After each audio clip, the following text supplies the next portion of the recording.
Tudo bem, professora Michele, disciplina Bases Diagnósticas.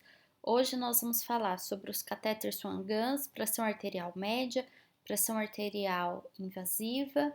Tudo isso ele está dentro da hemodinâmica. Então, a monitorização hemodinâmica é um fator extremamente relevante na assistência do paciente grave. Dentre os métodos de monitorização mais utilizados são os catéteres de artéria pulmonar, ou conhecido como Swan-Ganz, o qual permite uma avaliação precisa do estado hemodinâmico, que não é possível por meio clínico, sendo assim considerado um método mais confiável. É uma técnica invasiva, com finalidade a medição da pressão intracardíaca, intrapulmonar e intravascular, o qual pode ser realizado por um catéter chamado Swan-Ganz ou da artéria pulmonar, e é imprescindível a medição das pressões que determina o débito cardíaco e a administração de medicamentos. Então, o catéter Swan-Ganz é considerado um avanço na tecnologia desenvolvido desde a década de 60 e desempenha funções de registro da pressão do átrio direito, pressão da artéria pulmonar, índice cardíaco e débito cardíaco. Todos esses valores eles são essenciais em uma UTI, onde o médico vai ver a estabilidade hemodinâmica do paciente para determinar uma ou outra terapêutica ou algum tipo de medicamento. Então, nas unidades de terapia intensiva, é comum a prática dessa monitorização invasiva, que consiste numa das tarefas iniciais e mais importante aos clientes críticos. Então, por isso que muitos pacientes eles precisam ir para a UTI. A realização dessa monitorização deve ser feita de forma correta, indicada com a finalidade de fornecer as pressões intravasculares quantitativa e qualitativa. E a equipe de enfermagem? Ela tem uma grande valia nesse processo. Ela é responsável pelo preparo do material, do paciente, da manutenção dessa monitorização, da prevenção das complicações e dessa observação constante do cliente. Além disso, o enfermeiro deve conhecer toda a técnica, promover e preparar os materiais e equipamentos, questionar se verificar algum tipo de falha, explicar ao paciente o procedimento. Para quê? Para reduzir o temor, a ansiedade e ele auxiliar na sua colaboração. Então, as principais indicações. Então, na verificação das funções cardiovasculares nos pacientes com os mais diversos problemas coronarianos, para o diagnóstico diferenciado de edema pulmonar cardiogênico e não cardiogênico, em choque de qualquer natureza ou instabilidade hemodinâmica, com trauma severo, politrauma ou queimadura extensa, para monitorar a reposição de volemia, e nos casos de insuficiência respiratória, então hipertensão pulmonar, hipertensão craniana. Quais são as complicações?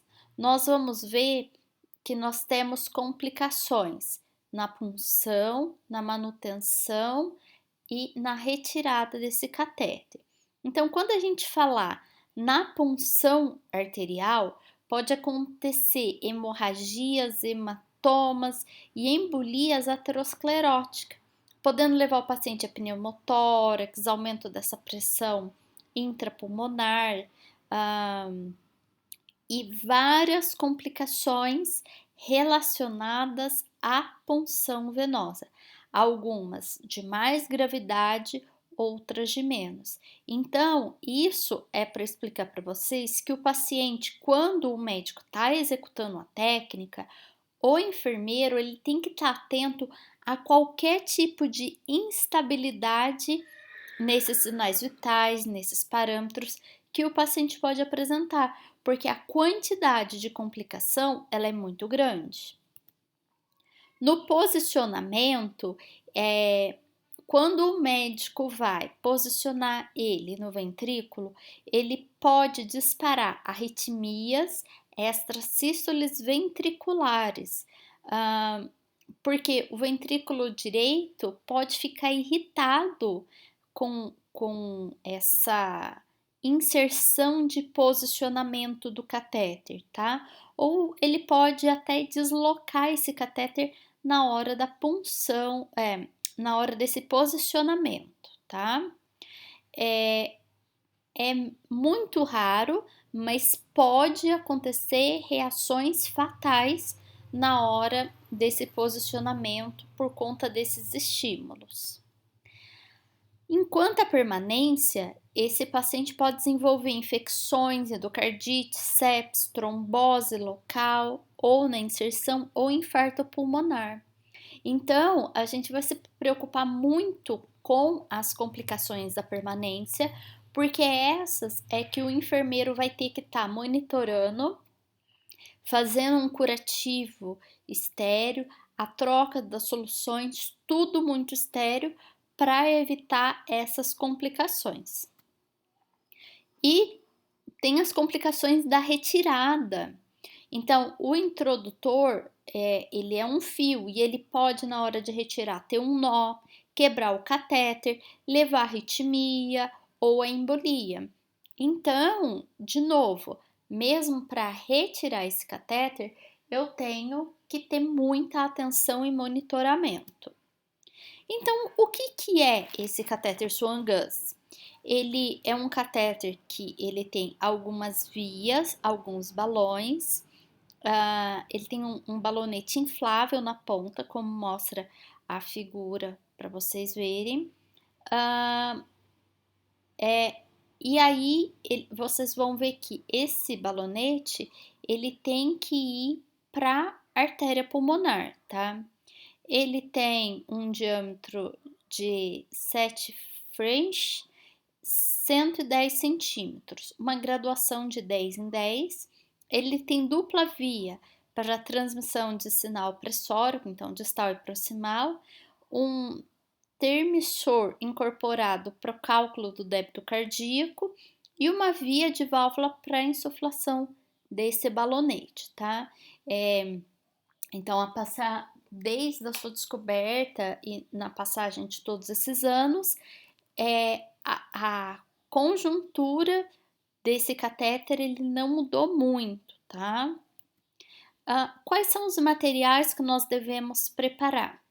Primeiro, um material de flebotomia ou intracate, com campos cirúrgicos, campo fenestrado, avental, luva estéreo, e toda a paramentação que se precisa, gorro, máscara, óculos, os antissépticos, os anestésicos, seringas, fio, lâmina de bisturi, as soluções fisiológicas, equipo, a bolsa pressurizadora, o suporte para a solução e para os transdutores, como mostra aqui a figura 3 para vocês.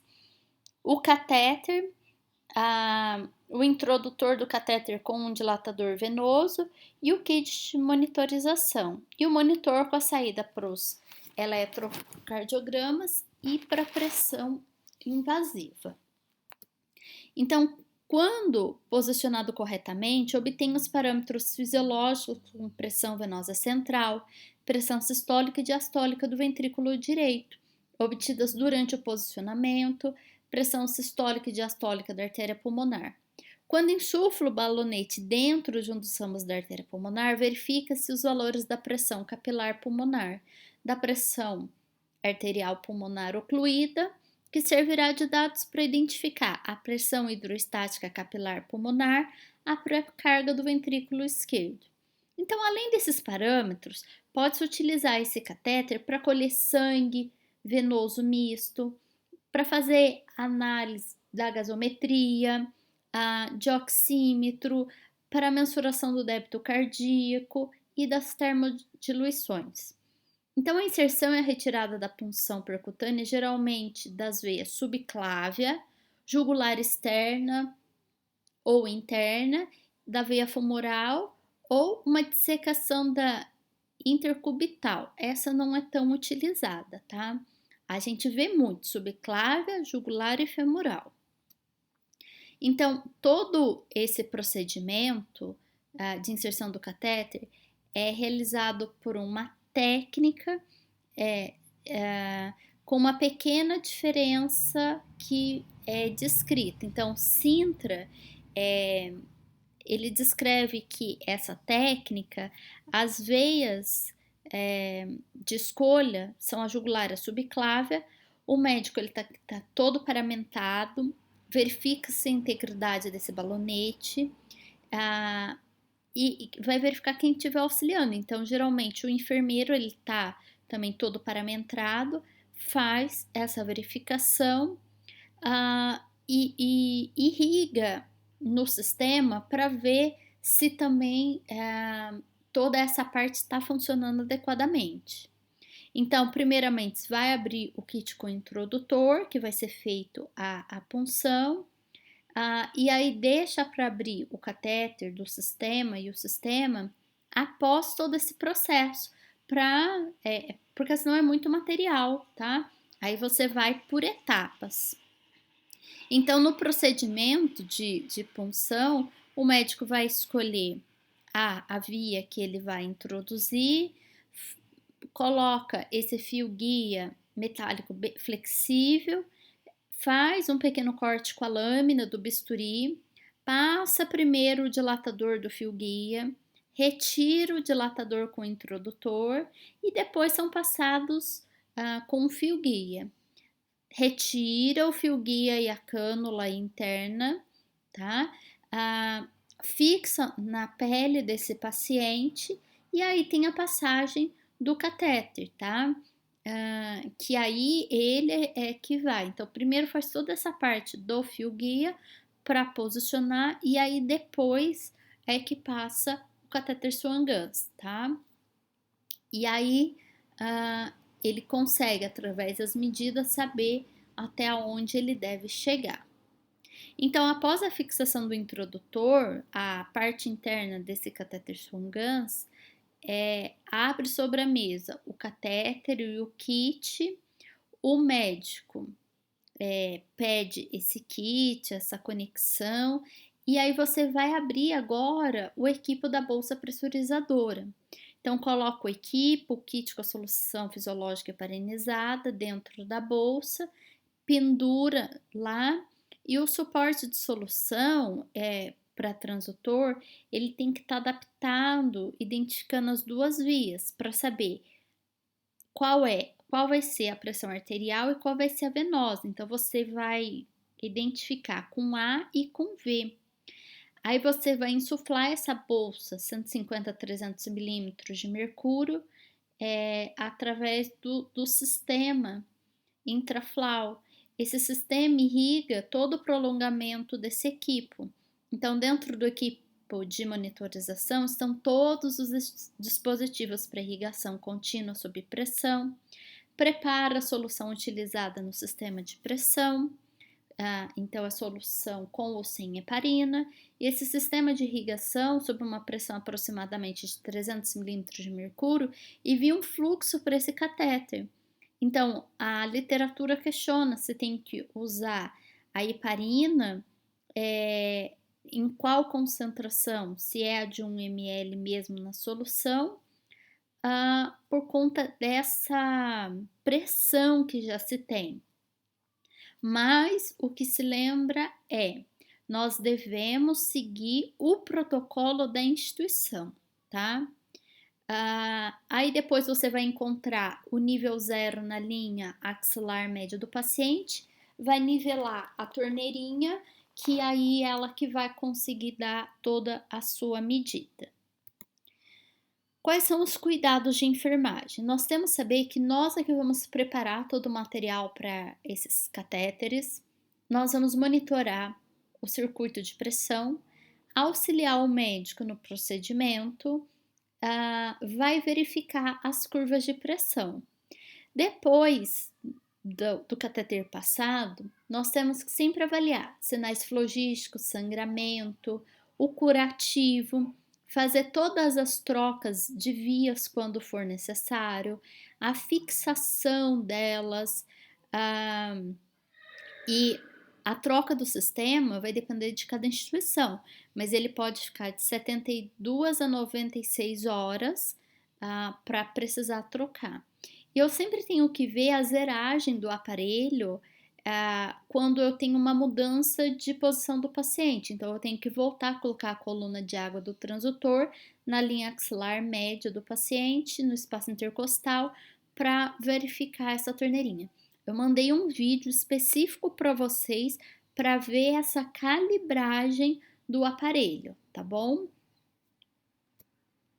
Então, peço para, como leitura complementar, vocês verem esse artigo da revista da USP, apesar de ser de 98, ele está fazendo uma descrição muito bem feita de toda essa monitorização hemodinâmica, e ele vai te dar dados para complementar essa leitura.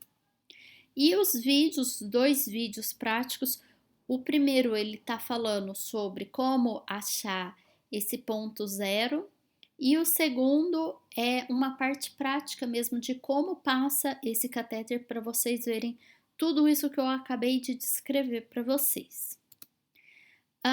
Nós temos que saber que quando eu passo o catéter Swan-Ganz, nós podemos fazer a medida da pressão arterial também. E a pressão arterial, ela pode ser medida o método invasivo, tá? Então, tô deixando um vídeo também para vocês verem como que é feito essa medida da pressão invasiva. E saber que a gente também pode e deve verificar a pressão arterial média.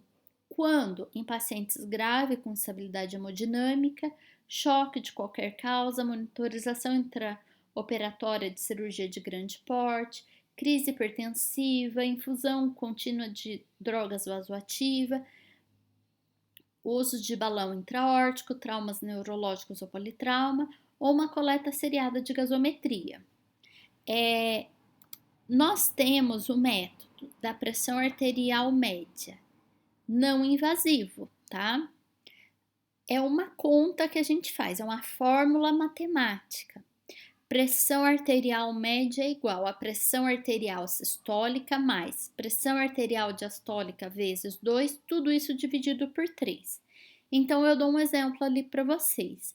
Uma pressão arterial sistólica, 120, diastólica por 80. Eu vou fazer 120 mais 80 vezes 2 dividido por 3. Então, 120 mais 160 dividido por 3 é igual a 280 dividido por 3, que é 93,3. Então, nós vamos ter os parâmetros da pressão arterial média para saber como que esse coração ele está funcionando, como que está a equiparação dessas pressões arteriais. Então, é um dado vital na hemodinâmica. A pressão venosa central, ou PVC, é um importante parâmetro clínico para avaliação desses pacientes submetidos a cirurgias cardíacas ou em UTI. É uma técnica importante de obter o parâmetro cardíaco do retorno do venoso do paciente. Então, a PVC, ou a pressão do átrio direito, avalia essa pré-carga do ventrículo direito, ou seja, a capacidade de enchimento do ventrículo direito no fim da diástole. Então, quais são os cuidados de enfermagem que nós devemos ter? O transdutor deve estar posicionado no eixo flebostático, tem que fazer o raio-x para avaliar o catéter, se ele está localizado, curativo ou oclusivo, observar sinais flogísticos e a inserção do catéter, zerar o sistema sempre que for realizar uma medicação. Balanço hídrico é muito importante nas 24 horas, tá? Para saber qual foi o volume infundido. Então, a PVC é um importante parâmetro de avaliação clínica e ela vai nos dizer a função cardíaca e o retorno venoso do paciente. Ele vai falar para gente a capacidade de enchimento desse átrio e a pré-carga. Então, ela é obtida através de um catéter inserido na veia cava superior. O catéter da artéria pulmonar também pode mensurar, tá? E aí, através do orifício, ele vai desembocar no átrio direito. As principais veias utilizadas para passar a PVC é braquial, subclave e jugular. Então, ela vai seguir o mesmo método que vocês viram do catéter Swan-Ganz. Ele só vai mudar o dispositivo. Lembrando que o catéter Swan-Ganz também pode ver PVC. Então, a questão. Quem não deve ser monitorado com PVC? Então, não há contraindicações para PVC, e sim para o acesso vascular central. Então, as contraindicações desse acesso são síndromes obstrutivas da veia cava superior, trombose venosa profunda nos membros superiores, infecção ou queimadura nos locais de acesso ou limitações anatômicas. A PVC, na maioria dos pacientes, é fácil e ela é realizada sem dificuldades. Então, aí também tem um artigo para vocês verem sobre a monitorização da PVC. Peço para vocês assistirem esse vídeo da pressão arterial média, para vocês verem como que nós fazemos.